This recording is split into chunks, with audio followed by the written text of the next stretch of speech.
하나님의 말씀은 요한복음 4장 1절에서 26절까지 말씀입니다. 요한복음 4장 1절에서 26절까지. 제가 가지고 있는 성경은 신약성경 147페이지입니다. 요한복음 4장 1절에서 26절까지 우리 같이 천천히 합독하겠습니다. 예수께서 제자를 삼고 세례를 베푸시는 것이 요한보다 많다 하는 말을 바리새인들이 들은 줄을 주께서 아신지라. 예수께서 친히 세례를 베푸신 것이 아니요 제자들이 베푼 것이라. 유대를 떠나사 다시 갈릴리로 가실새 사마리아를 통과하여야 하겠는지라. 사마리아에 있는 수가라 하는 동네에 이르시니 야곱이 그 아들 요셉에게 준 땅이 가깝고 거기 또 야곱의 우물이 있더라. 예수께서 길 가시다가 피곤하여 우물 곁에 그대로 앉으시니 때가 6시쯤 되었더라. 사마리아 여자 한 사람이 물을 기르러 왔음에 예수께서 물을 좀 달라 하시니 이는 제자들이 먹을 것을 사러 그 동네에 들어갔음이로라. 사마리아 여자가 이르되 당신은 유대인으로서 어찌하여 사마리아 여자인 나에게 물을 달라 하나이까 하니 이는 유대인이 사마리아인과 상종하지 아니함이로라. 예수께서 대답하여 이르시되 내가 만일 하나님의 선물과 또 내게 물을 좀 달라 하느니가 누구인 줄 알았더라면 내가 그에게 구하였을 것이요 그가 생수를 내게 주었으리라.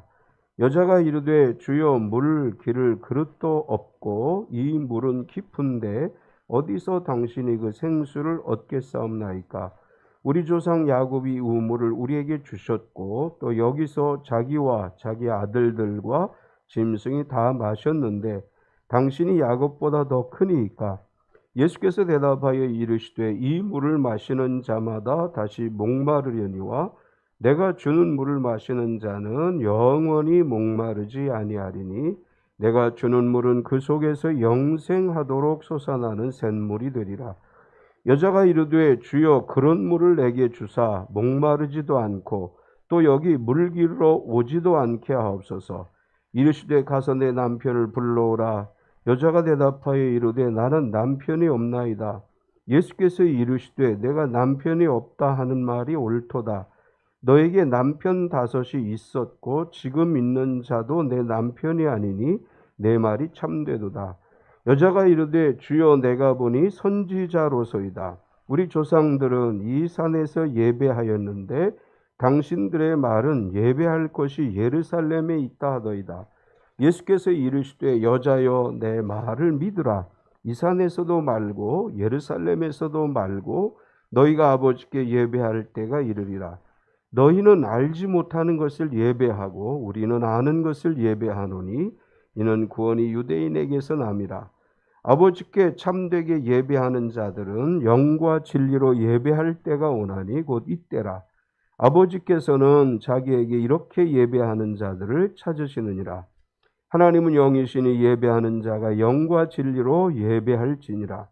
여자가 이르되 메시아 곧 그리스도라 하느니가 오실 줄을 내가 아노니 그가 오시면 모든 것을 우리에게 알려주시리이다. 예수께서 이르시되 내가 말하는 내가 그라 하시니라. 아멘. 38장 우리 찬양하시고 말씀 나누겠습니다.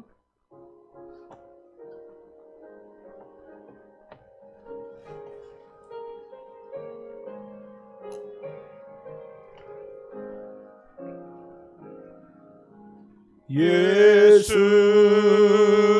우리 왕이여 이곳에 오셔서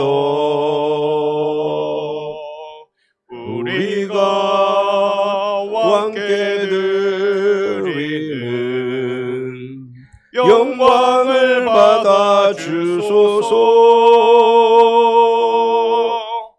우리는 주님의 백성, 주님은 우리 왕이라.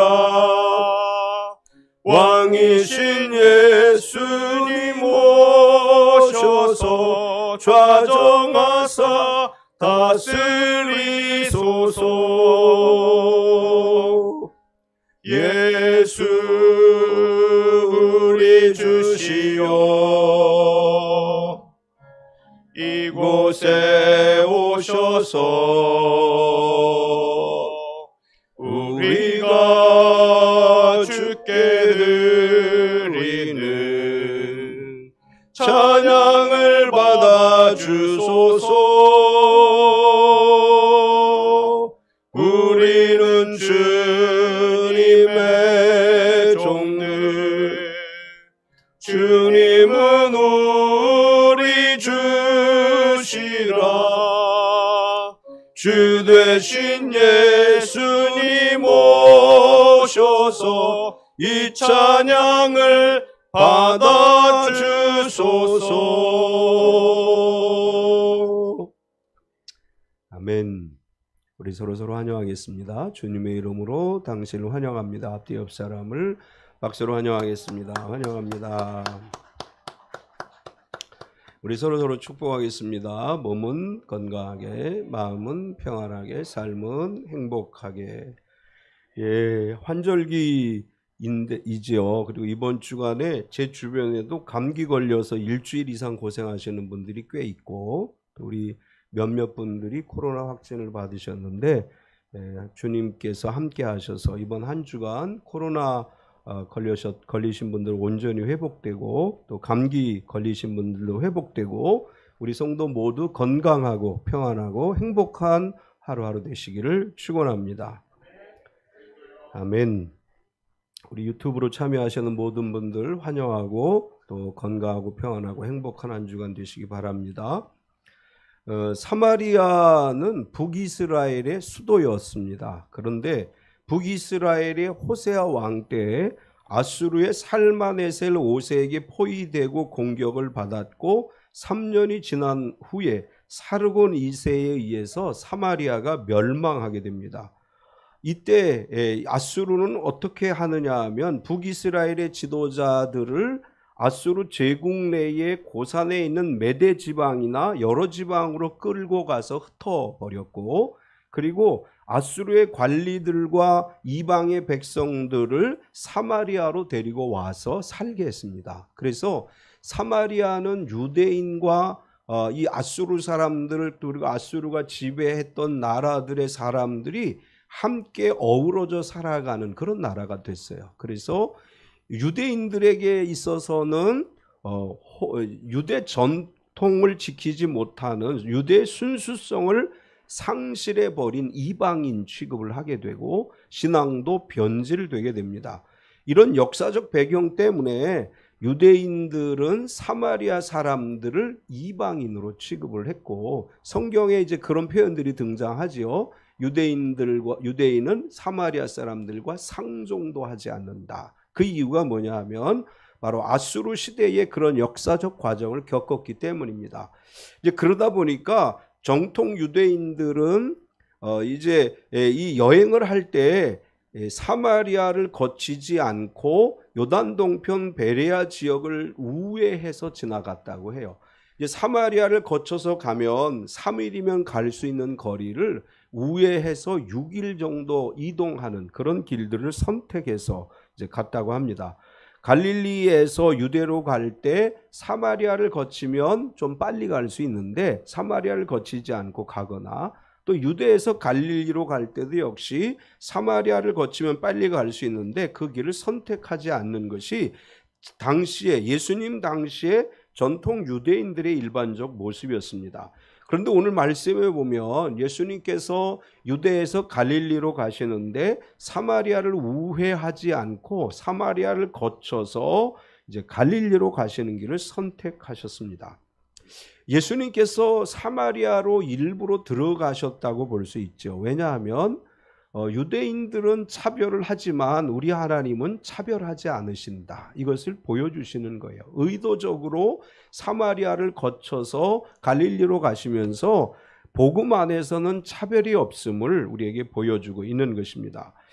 예수님께서 사마리아 성, 오늘은 특별히 수가라고 하는 동네에 도착을 하셨다 이렇게 기록을 하죠. 이곳에서 사마리아 여인을 만나서 대화를 나누는 중에 예수님이 이렇게 말씀하셔요. 영과 진리로 예배하라. 오늘 이 예수님이 말씀하신 영과 진리로 예배하라 이 제목으로 말씀의 은혜를 나누려고 하는데, 오늘 말씀에서 우리가 첫 번째로 발견할 수 있는 것은 예수님께서 우물가에 앉으셨다고 하는 것입니다. 이제 요한복음 1장, 2장, 3장은 이렇게 전개가 되죠. 예수님이 침례 요한에게 오셔서 세례를 받으셨고 제자들을 선택하셨고 가나 혼인잔치가 있었고 니고데모와 대화를 나누셨고, 사실 그리고 성전을 청결하게 하시고, 이런 일들은 다 어디에서 이루어진 일이냐 하면 유대에서 이루어진 것입니다. 이 유대에서 이제 사역을 하신 예수님께서 4장에 들어서 유대를 떠나 갈릴리로 가시다가 사마리아를 들르셨다 이렇게 기록을 합니다. 유대를 떠나서 갈릴리로 가시다 사마리아 수가성에 머물게 됐는데, 요한 사도는 예수님께서 우물 곁에 앉으셨다고 표현을 했는데 왜 앉으셨는지를 이렇게 표현했어요. 피곤하여 우물 곁에 그대로 앉으셨다. 6절을 보면 거기 또 야곱의 우물이 있더라. 예수께서 길 가시다가 피곤하여 우물 곁에 그대로 앉으시니 때가 6시쯤 되었더라. 요한 사도는 예수님이 우물가에 앉으신 이유가 피곤하셨기 때문이다 이렇게 설명을 해요. 이 피곤하셨다고 하는 이야기는 예수님이 지금 매우 바쁘고 분주하게 사역을 하셨다는 이야기를 이제 말하는 것입니다.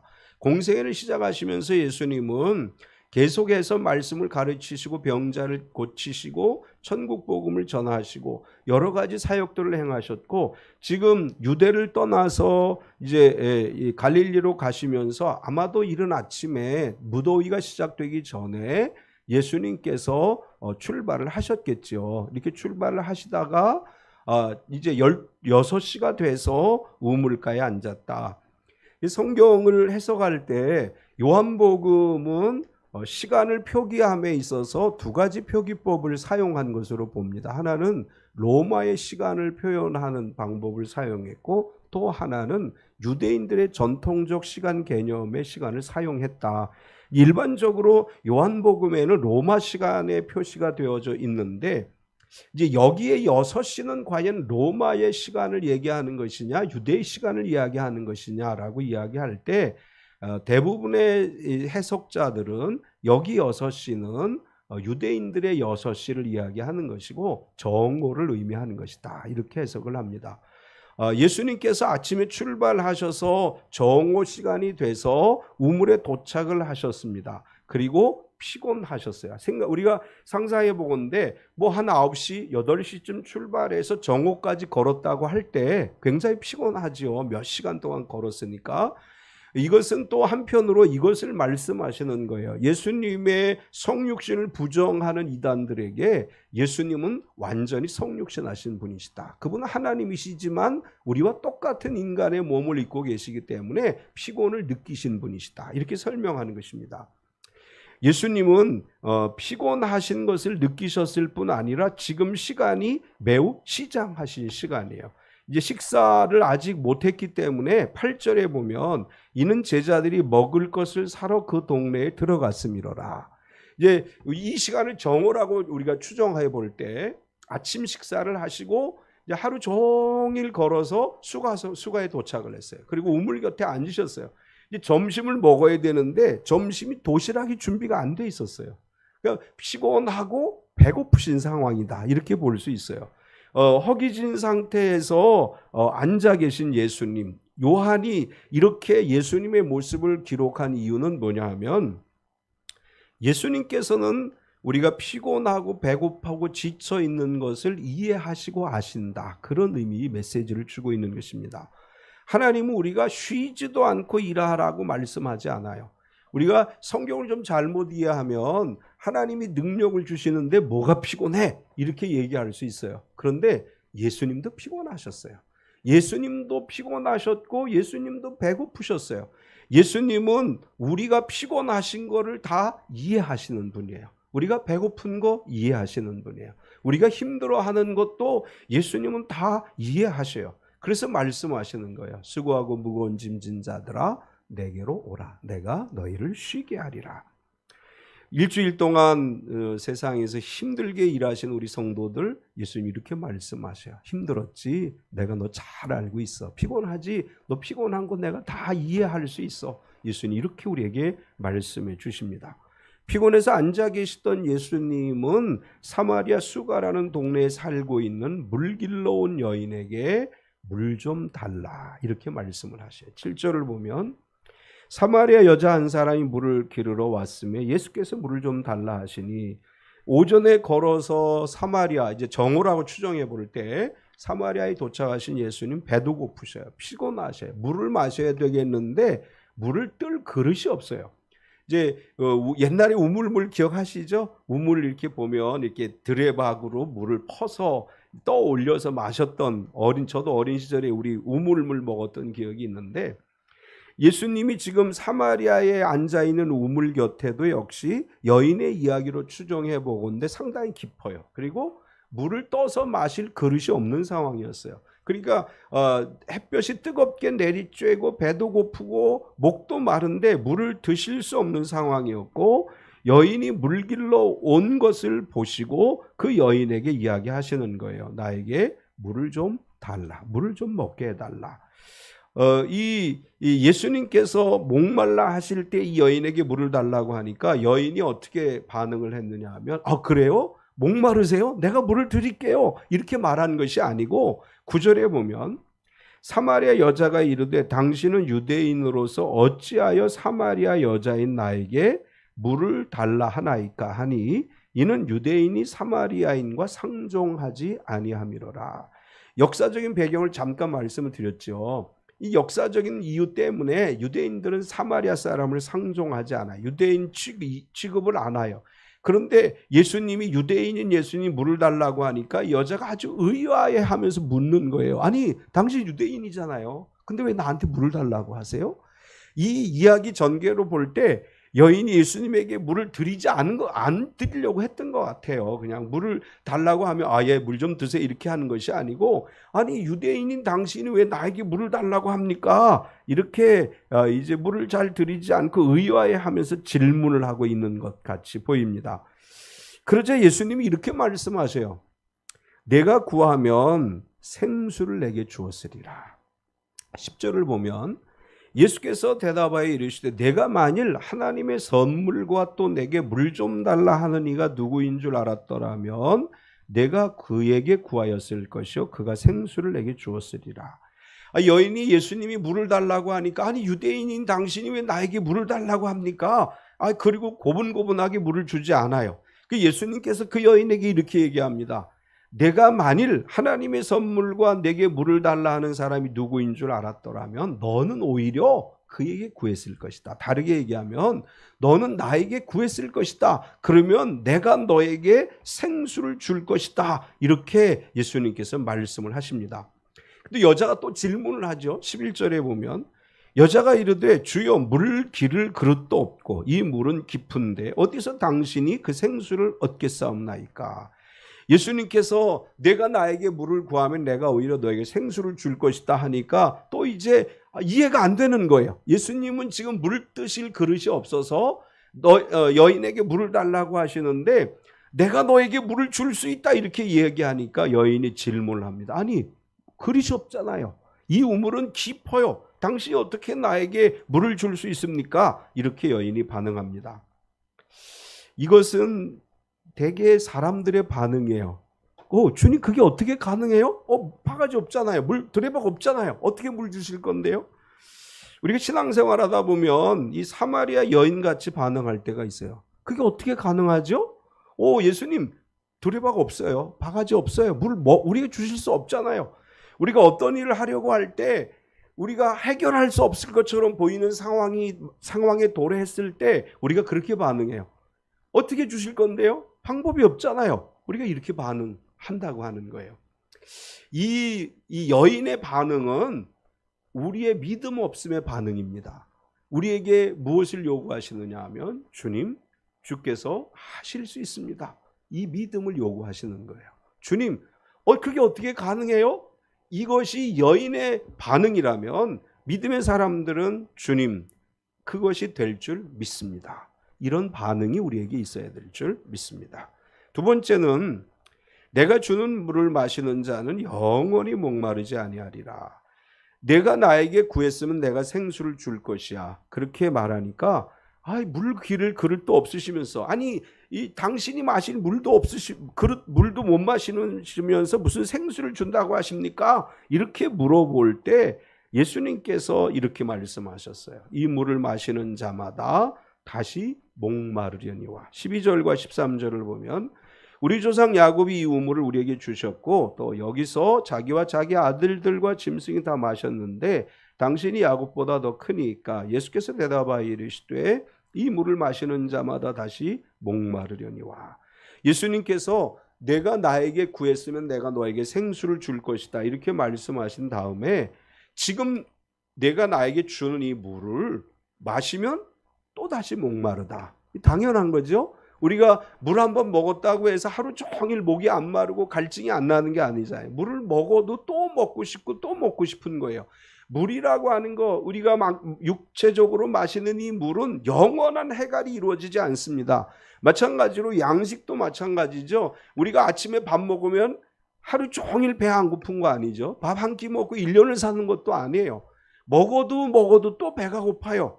이것은 예수님이 뭘 말씀하시려고 하는 것이냐 하면 세상의 것은 영원하지 않다 이 말씀을 하시는 거예요. 우리가 물을 마셔도 영원히 우리의 갈증을 해소하지 못합니다. 우리가 먹어도 영원히 배부르지 않습니다.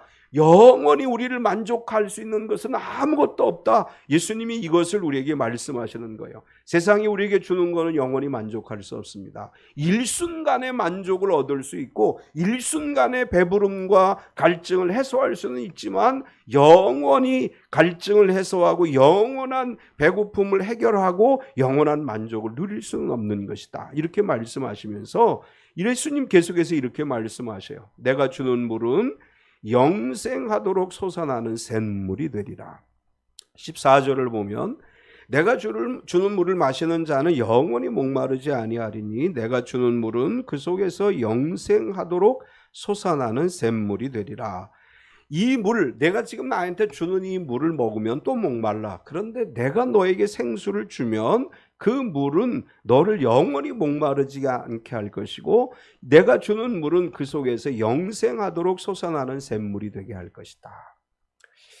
그 어린 시절에 이제 우리가 수돗물이 나오기 이전에 우물물을 길어서 먹던 시절이 있었죠. 그 다음에 우물보다 좀 발전했을 때 펌프라 그러죠. 펌프. 이렇게 막 펌프질을 해서 물을 길어 올려서 먹던 시절이 있었어요. 근데 이 펌프를 사용할 때는 항상 뭐가 있어야 돼요? 마중물이 있어야 되죠. 물을 한 바가지 부어놓고 막 펌프질을 해야 저 지하 밑에 있던 물이 끌어올려져 와요. 그래서 그 물을 마시는 거예요. 이제 예수님은 여기서 이런 의미의 말씀을 하시는 거예요. 내가 너에게 생수를 주면 그것은 너의 인생의 마중물이 돼서 내 안에 깊은 곳에서 물이 계속해서 솟아나오게 될 것이다. 여기서 물이라고 하는 것은 뭘 의미할까? 예수님이 주신다고 하는 물은 뭘 의미하는가 하면 말씀과 성령을 의미하죠. 우리 안에 말씀의 마중물을 넣어 놓으면 그것이 또 새로운 말씀들을 계속해서 드러나게 해서 영원히 말씀의 생수로 우리가 목마르지 않게 하시고 우리가 성령을 받게 되면 성령이 우리 안에 마중물이 돼서 성령이 내주하시면서 우리 안에 영혼의 갈증을 해결하게 하신다. 이런 말씀이에요. 우리가 말씀과 성령으로 충만함을 받을 때 말씀과 성령이 내 안에 마중물이 될 때 우리 안에 끊임없이 생수가 넘쳐나고 그 넘쳐나는 생수로 말미암아 영원히 갈증을 누리지 않고 하나님 은혜와 복을 누리게 될 줄 믿습니다. 끊임없이 솟아나는 말씀의 생수, 끊임없이 솟아나는 성령의 생수를 누리는 참빛교회 모든 성도가 되시기 바랍니다. 예수님의 말씀을 들은 여인은 이렇게 이야기해요. 주여 그런 물을 내게도 주소서. 15절을 보면 여자가 이르되 주여 그런 물을 내게 주사 목마르지도 않고 또 여기 물 기르러 오지도 않게 하옵소서. 사실 여인은 지금 예수님이 하신 말씀을 완전히 이해하지 못했어요. 그래서 이제 이렇게 얘기해요. 그래요? 그런 물이 다 있어요? 그럼 저에게 한 바가지만 주세요. 나 그거 마시고 영원히 목마르지 않았으면 좋겠어요. 그리고 그 물을 나에게 주시면 내가 다시 물길로 안 와도 되잖아요. 이렇게 이야기하는 것입니다. 이제 우리가 이 사마리아 수가성의 여인의 이야기를 할 때 왜 이 여인이 정오, 6시를 우리가 정오라고 일반적으로 해석하느냐라고 할 때 계속되어지는 대화 속에서 예수님이 내 남편을 데리고 오라 이렇게 이야기하니까 나 남편이 없어요 이렇게 대답하죠. 그러니까 예수님이 너에게 남편 5이 있었다. 그러나 지금 너의 남편도 내 남편이 아니다. 이렇게 얘기하셨어요. 이것은 이 여인의 삶이 어떤 삶이었느냐를 이야기하는 것인가 하면 남들 앞에 나설 수 없는 부끄러운 삶을 살고 있다는 의미를 얘기하시는 거죠. 남들이 물길로 오지 않는 정오에 물을 기르러 와야 될 만한 사정을 가지고 있는 여인이라는 거예요. 그래서 이 여인의 생각에 예수님 그 물 저에게 주시면 제가 이 뜨거운 정오에 물길로 오지 않아도 되잖아요. 그냥 늘 그거 마시면 되잖아요. 난 너무나 부끄러워서 사람들 앞에 나설 수도 없는데 그 물을 주셔서 사람들 앞에 나서지 않게 해 주옵소서. 이렇게 요청하는 것입니다. 이제 우리가 성경을 읽을 때 잘 봐야 될 것 중에 하나는 예수님이 여인을 책망하지 않았다고 하는 사실이에요. 예수님께서 이 여인에게 너 얼마나 인생을 부정하게 그따구로 사냐. 남편이 5이나 있었잖아. 지금 남편도 내 남편 아니잖아. 너 인생을 그렇게 살면 안 돼. 이렇게 야단치신 게 아니에요. 이 여인이 그렇게 살 수밖에 없는 아픔을 아셨기 때문에 예수님께서 여인에게 물을 얘기하시는 거예요. 예수님께서는 우리의 잘못을 지적하시고 우리를 책망하시고 정죄하시고 심판하시는 분이 아니시고 용서하시고 사랑하시는 분이에요. 지난주에도 이제 영생과 심판에 관한 이야기를 했는데 우리가 조금 착각하는 게 있어요. 예수님은 종교 지도자들은 책망하셔요. 이 독사의 새끼들아 이렇게 책망하셔요. 아주 강하게 비판을 해요. 근데 우리 일반인들 하나님에 대한 믿음으로 살지 못하면서도 여전히 하나님을 찾고자 하는 사람들에게 예수님은 책망하고 질책하시는 것이 아니고 그들을 용서하시고 사랑하시고 감싸주시는 거예요. 예수님이 이 여인에게 이런 의미의 메시지를 주신다고 저는 해석을 해요. 너의 아픔을 내가 알아. 내가 왜 그렇게 지금 살고 있는지 내가 잘 알고 있어. 너의 아픔을 내가 알기 때문에 내가 지금 너에게 생수를 주고 싶어. 이렇게 말씀하시는 것으로 저는 해석을 합니다. 오늘 하나님께서 우리에게도 말씀하셔요. 너 힘들지? 너 아프지? 너 괴로웠지? 나 너 다 알고 있어. 너의 그 아픔 내가 다 이해할 수 있어. 너의 눈물을 알고 너의 아픔을 알아. 그러니까 내가 주는 생수를 마셔. 그리고 그 안에서 내가 주는 위로를 얻으라. 예수님 그렇게 우리에게 말씀하시는 줄 믿습니다. 우리가 서로를 정죄하고 서로를 비난하고 서로를 책망하는 것이 아니고 주님이 여인을 책망하지 않고 그를 보듬어 주고 그가 스스로 돌이키게 만드시고 그가 가서 그리스도를 증거하게 만들고 복음을 전하게 만들었던 것처럼 우리 서로 사랑하십시다. 서로 위로해 줍시다. 아파하는 사람들에게 더 아픔을 주지 말고 그들을 끌어안고 같이 울면서 기도해 주고 나도 당신을 이해합니다. 왜 당신이 그렇게 했는지 이해할 수 있습니다. 당신의 힘든 것을 내가 이해할 수 있습니다. 그렇게 우리가 함께 보듬어가는 삶을 살았으면 좋겠습니다. 이것이 교회가 해야 될 일이라고 생각을 합니다.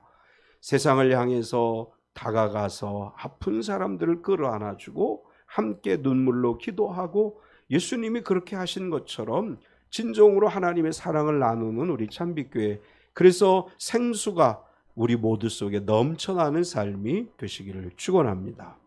세 번째는 영과 진리로 예배하라 이렇게 말씀하십니다.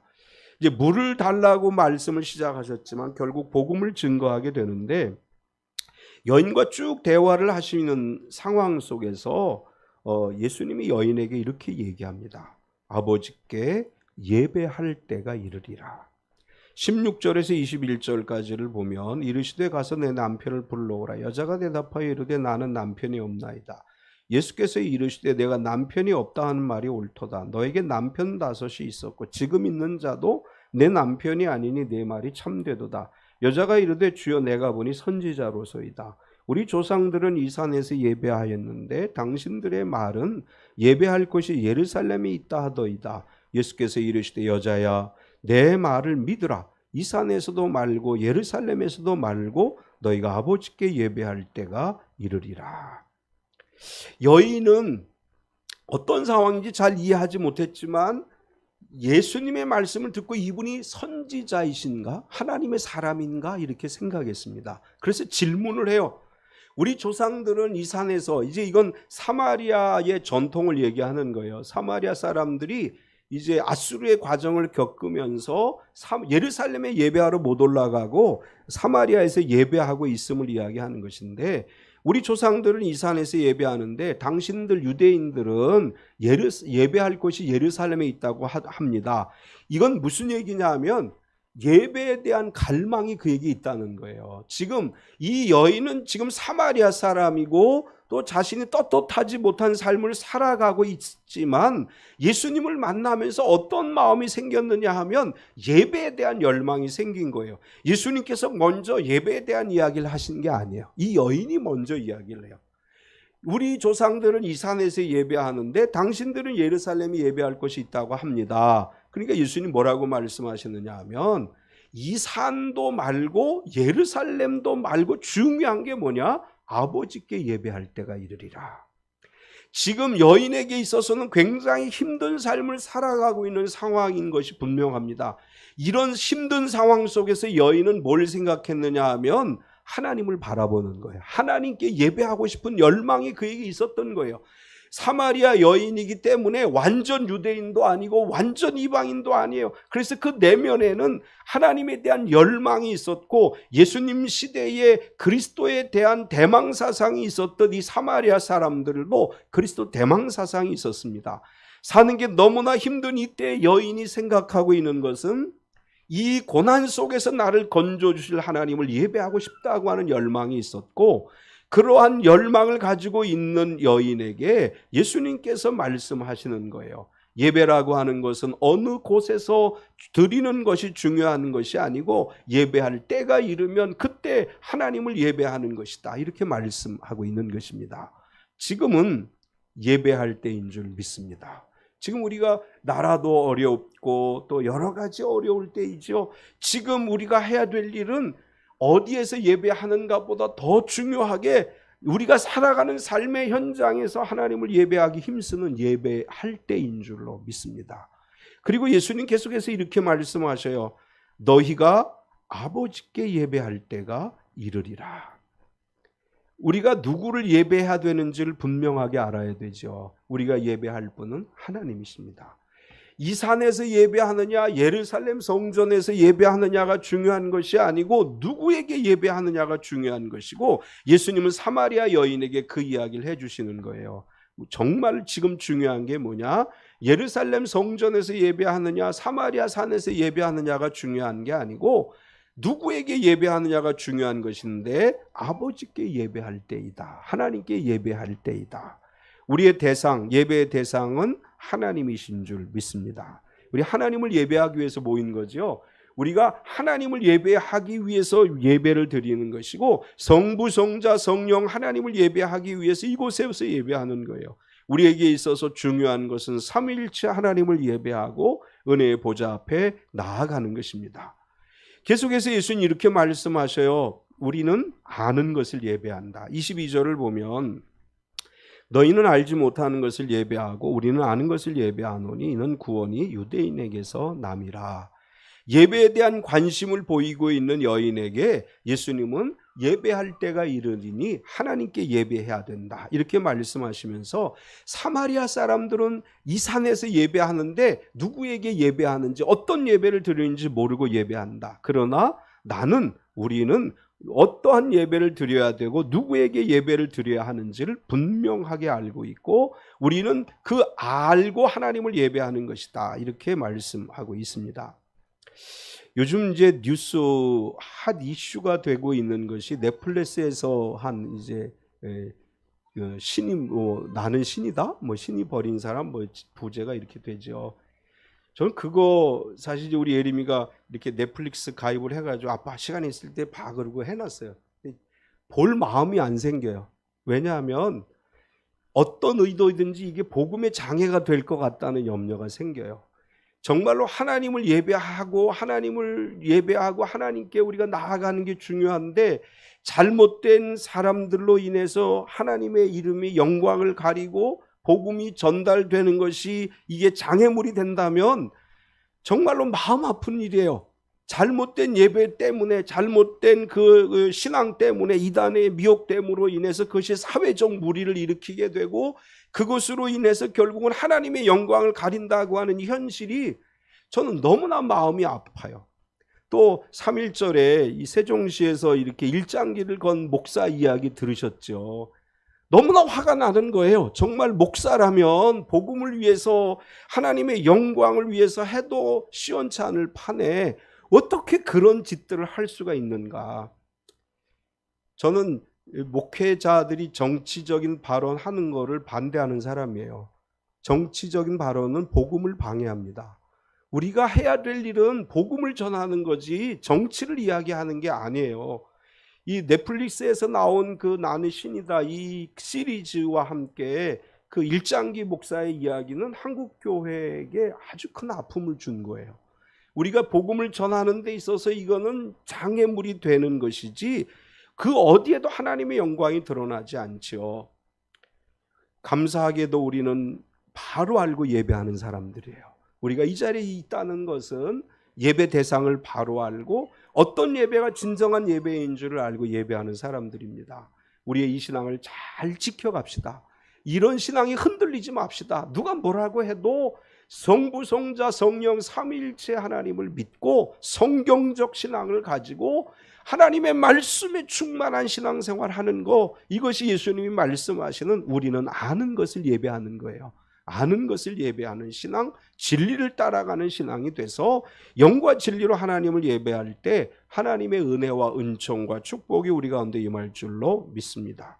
마지막으로 예수님은 이렇게 말씀하셔요. 하나님께서는 이렇게 예배하는 자들을 찾으신다. 23절과 24절에 보면 아버지께 참되게 예배하는 자들은 영과 진리로 예배할 때가 오나니 곧 이때라. 아버지께서는 자기에게 이렇게 예배하는 자들을 찾으시느니라. 하나님은 영이시니 예배하는 자가 영과 진리로 예배할지니라. 사마리아 여인은 어떻게 예배할지 모르는 가운데 예수님과 대화를 했고, 예수님은 이 산에서도 말고 예루살렘에서도 말고 아버지께 예배하라. 그리고 바른 예배를 드려라. 하나님은 이런 사람, 이렇게 예배하는 자들을 찾으신다. 여기서 이렇게라고 하는 건 두 가지 의미예요. 예배 대상을 분명하게 알고 예배하는 것이 첫 번째. 두 번째는 영과 진리로 예배하라, 이런 말씀이에요. 이제 영과 진리라고 하는 말은 이런 뜻입니다. 영이라고 하는 단어는 푸뉴마라고 하는 단어를 써요. 이제 푸뉴마는 성령을 상징하는데 이 구절을 해석할 때에는 일반적으로 이렇게 해석해요. 푸뉴마라고 하는 영과 진리라고 하는 이 영은 하나님의 영을 예배하라, 이런 뜻으로 해석을 해요. 그래서 이것을 해석할 때 이렇게 해석합니다. 성령이 우리 가운데 오시면 우리가 성령 충만한 가운데 영이신 하나님을 예배한다, 이런 의미로 해석을 하는 것이고, 진리라고 하는 말은 성실과 정직이라고 하는 뜻이에요. 우리의 예배는 거짓이 없는 예배가 돼야 된다. 마음과 뜻과 정성을 다해서 거짓이 없는 진실한 예배를 하나님께 드리는 거, 이 예배를 하나님이 받으신다는 것입니다. 우리 참빛교회 성도들은 이렇게 예배하는 사람들인 줄 믿습니다.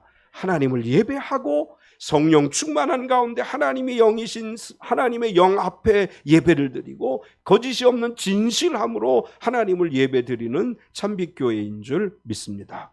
오늘 예수님께서 사마리아 여인의 아픔을 어루만지세요. 나중에 여인이 동네 사람들에게 가서 복음을 전하죠. 사람들을 예수님께로 데리고 와요. 아픔이 있는 사람들에게 다가가서 사랑의 말씀을 증거해주고 같이 눈물을 흘려주고 보듬어 줄 때 영혼들이 주께로 돌아오는 역사가 분명히 일어날 줄 믿습니다. 또 주님은 우리를 어루만져 주십니다. 지금 질병으로 어려움 겪는 이들을 주님께서 어루만지사 낫게 해주시는 줄 믿습니다.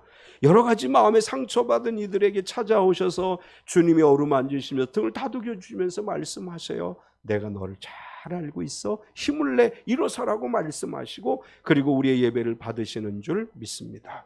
말씀과 성령으로 날마다 내 안에 성령의 생수가 넘쳐나서 영생의 길로 나아가고, 오직 하나님 앞에 영과 진리로 예배함으로 하나님 나라의 백성으로서의 복을 누린 참빛교회 모든 성도가 되시기를 축원합니다.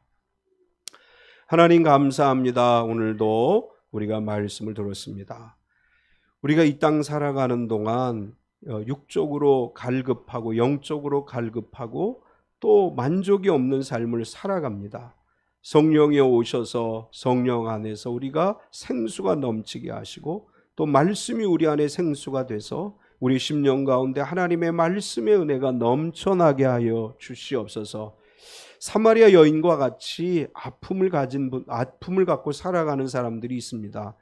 주님, 우리가 함께 눈물 흘리며 기도하게 하시고 함께 주의 사랑을 나누게 하여 주시옵소서.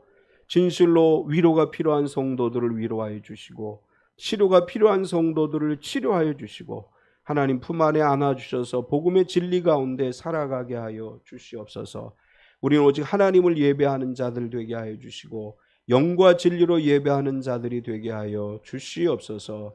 예수님의 이름으로 기도드리옵나이다. 아멘. 우리 다 일어서서 복음교회 교리가 2번 부르시겠습니다.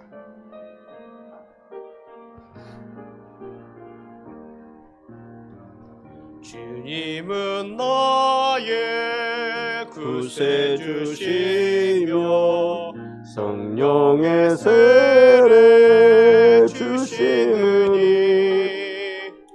주님은 나의 위대한 의사, 할렐루야, 오시는 주. 주님은 나의 구세주시며 성령의 세례 주시느니, 주님은 나의 위대한 의사, 오 할렐루야, 오시는 주. 아멘. 우리 석영 한식쌤 표 요청해 주시겠습니다. 몸은 건강하게, 몸은 건강하게, 마음은 평안하게, 마음은 평안하게, 삶은 행복하게. 삶은 행복하게. 아멘. 사랑하는 참빛교회 가족 여러분, 성령과 말씀으로 영원한 생수를 마시고 영과 진리로 예배하는 성도로 기쁘고 즐겁고 행복하게 살아가시기 바랍니다. 여호와는 내게 복을 주시고 너를 지키시기를 원하며, 여호와는 그의 얼굴을 내게 비추사 은혜 베푸시기를 원하며, 여호와는 그 얼굴을 내게로 향하여 드사 평강 주시기를 원하노라. 아멘. 지금은 우리 주 예수 그리스도의 은혜와 독생자 예수님을 우리에게 보내주신 하나님 아버지의 지극하신 사랑하심과 성령님의 내주 충만하시며 교통하시는 은혜가 거룩하고 복된 날 주님 앞에 나와 기쁨으로 예배하고 말씀으로 은혜 받고 세상을 향해 나아가는 우리 모든 성도들 머리 위에와 그의 가정과 경영하는 사업체와 속해 있는 직장과 교회와 이 나라와 이 민족 위에와 북한에 있는 우리 사랑하는 형제자매들과 세계 곳곳에 흩어져 선교 사역을 감당하는 선교사들의 사역 위에와 지구촌 곳곳에서 핍박받는 모든 그리스도인들 위에와 러시아와 우크라이나의 평화를 위해 기도하는 모든 그리스도인들 위해 이제로부터 영원토록 함께 있을지어다. 아멘.